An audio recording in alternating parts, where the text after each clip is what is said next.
Folks, welcome back. Timmy's Emporium, third floor basement. 3 tether balls, and of course, Chick-fil-A every Tuesday.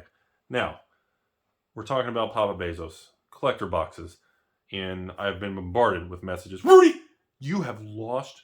You have been wiped out. I said, I don't know about wiped out, but yes, I am the guy sitting on like $250,000 in Adventures Forgotten Realm collector boxes, and Papa Bezos is dumping them for like $127. And essentially, I'm probably lost like a third to half of my money. So I'm down at least probably at least $100,000 to $150,000. Now, with that being said, Rudy, what do you think about it? Well, I'm going to be very short and blunt with everybody. If you have the money, you need to go on Papa Bezos and you need to lean over the counter. What do you guys think I was going to say? And just buy the boxes. God, I got some creepy people watching this channel. So, the biggest risk comes from, obviously, A, will you actually get a sealed collector box that's not tampered with? B, what kind of problems you're going to run into if you buy 3 of each, which I was told was the max. And some of them are tampered with. Some of the packs are loose. Some of the wrap. 3, I've had other people say they've been buying a lot of the Amazon magic stuff and they've been returning it because they've been getting open packs and problems. And Amazon got pissed because they did too many returns and they blocked their account from buying it. Or I guess buying or purchasing on Amazon or return. I don't know. I guess if they label you as a repeat returning person, they can take action, which makes sense. All companies do it. And I didn't realize Amazon did that. So that's kind of a weird thing because if you buy a bunch of magic products and 3, 4, 5 of your orders have open packs and no wrapping and, you know, it's kind of, you're kind of backed into a corner. It is what it is. So that's the biggest risk of this. Yes, Crimson Vow collectors, Midnight Hunt collectors, and Adventures Forgotten Realm collector boxes between the 120s and 130s is absolutely the most insane thing I've ever seen in the collector market price. Just the space. I've never seen it. I can't imagine how some of the distributors who still have, a ton of Crimson Vow product, not really AFR collectors or Midnight Hunt collectors. Those are actually pretty. Anyways. But I can't imagine some of the attitudes and fear going on right now. Now, there's a lot of theories on why Papa Bezos is dumping this and why do they. Let's just walk through it. First, Rudy, why do you think they're putting a limit of 3? I said, well, if they wouldn't put a limit of 3, I would love to go in there and I would love to buy. I would love to buy hundreds of boxes of whatever they would allow. So I think they do a limit because they don't want to be wiped out. They want to see the actual how much market demand there is on those low of prices and how many customers will step up to buy. They're not looking for one person to take it all because that doesn't provide them enough data that really helps them. I think they're looking to kind of watch what the market does. Number 2, some people send me a message. Rudy, I read online on some private groups and things that there's rumors that we're right at the end of the quarter for Hasbro and they're trying to fluff up some numbers. And yeah, I believe that. Now, do I think that's their actual intention? And did upper management get that to middle management Bobs and the Bobs went to the basement with the guy at the stapler and then they coordinate with Amazon to get additional I think you may be giving them a little too much credit if they can orchestrate that many moving parts on Amazon, but I can see that. And I think that's kind of a smart thing. Because again, I think Hasbro, again, not going to lie, very large shareholder in Hasbro at this point in time. Yes, we know what's going on, this and that with the company and different things, but yes, I am a very large shareholder with substantial amount of shares, and that's it.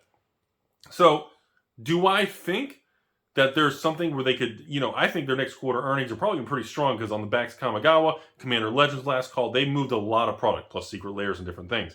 But I do believe some of these dying products, they are looking to unload them to just inject any form of revenue they can. Because their cost basis is very, very low. I mean, I don't want to get into what I speculate it is, but if I had to guess, I don't know, I'd say around $20 a box, if that. Anyways, so I do think there is a chance that there is something related to the end of the quarter for Hasbro and generating additional revenue from what they call stale product lines. Do I think that's the leading driver? I think that's a reach. I really think it's a reach. I think this is more so Amazon has different algorithms and they have a direct rep, probably with Hasbro, that's managing the Amazon Wizards of the Coast direct-to-consumer marketplace. And I believe that when they see certain categories not moving and certain categories selling better, I believe they adjust it and they kind of figure out what price point will people start jumping in and throwing bids. What price do we need to slide that number to before all the fists jump up and start nibbling? And I think they figured it out pretty straightforward. You dump collector boxes at 120s, 130s, which is so far below like the 170 wholesale or 160 clearance price. Like, that's so far below that, you have to buy. You have to buy. Like I told you, if I had the ability without a limit on there to buy as much as possible, at that price point, the next layer of risk becomes as long as the product is authentic. And now that gets to the next part of the video. People are, well, Rudy, no, that's the third-party seller versus Amazon fulfillment. Okay, look, I'm not an Amazon expert, but essentially the basic concept is if the SKUs are the same, even if it's fulfillment by Amazon from a third-party store or Amazon Direct, that SKU, those products are placed together. They're mixed together, from what I gather. I could be wrong. So what happens is some of the stores who are sending in product and some of the customers who are returning product to the stores, these things get all blended together. That is what happens. So when you buy something fulfilled by Amazon, you could end up getting a return product from a third-party thing with the same SKU that's been bundled in the same batch, and you run into all this weird crap. And because it's collectible and so many issues with returns, Amazon says no returns. You can call customer service. But again, yeah, you can probably get your money back or send it back. But the problem is, if you establish a track record of that, you can lose your Amazon account or lose buying privileges. That's kind of their words. So that's where it's at. The biggest risk remains of how many people are going to get hosed on these clearance prices. Because I assure you, and I'm going to use G word guarantee, 100% certainty, some of these boxes on this clearance are going to have open packs, no seals, resealed, or will have problems. Now, the $1 million question is this going to be, out of the thousands of boxes that are going to get shipped all over the country, is it only going to be 1 or 2 orders with 1%? Or is it going to be 10, 20, 30% of the orders with tons of problems at this price level? That's what the real question is, and we're not going to know for another week or two until everybody gets the product and you can look at it and tell. That's where I think we are in the world. So, conclusion, I got nothing to say. If you have the capital and you can sit on this, you need to buy it. I mean, the downside risk of buying any collector box in Magic below 150 starts to become so minimal, below 130, 120. In my opinion, as long as the product is authentic, you're hitting a point where the teeter-totter is so tilted. I can't imagine the long-term potential after 1, 2, 3 years from now if you have cost basis is at 120s, 130s. It's fucking insane. That is insane. Like, I remember doing Theros collector boxes a couple years ago, and when they were on clearance from a distributor, I got them for 155 or something. And I thought I was a rock star. I remember running a sale to patrons for $159 for Theros collector boxes.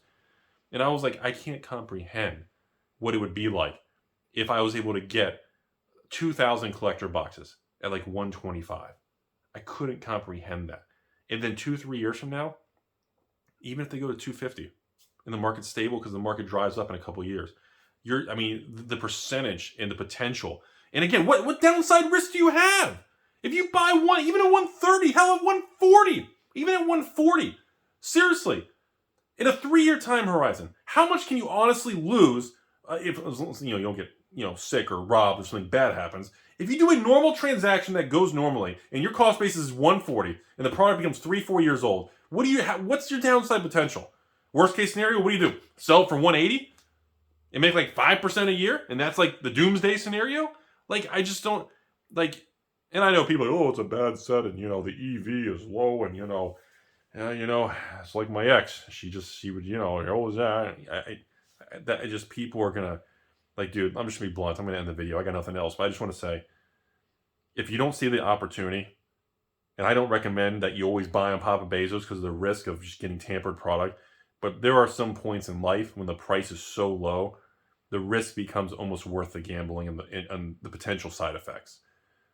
And if you get an authentic product with that cost basis, that's the first free tendies I've seen in 2022 on products like that. That is literally free money.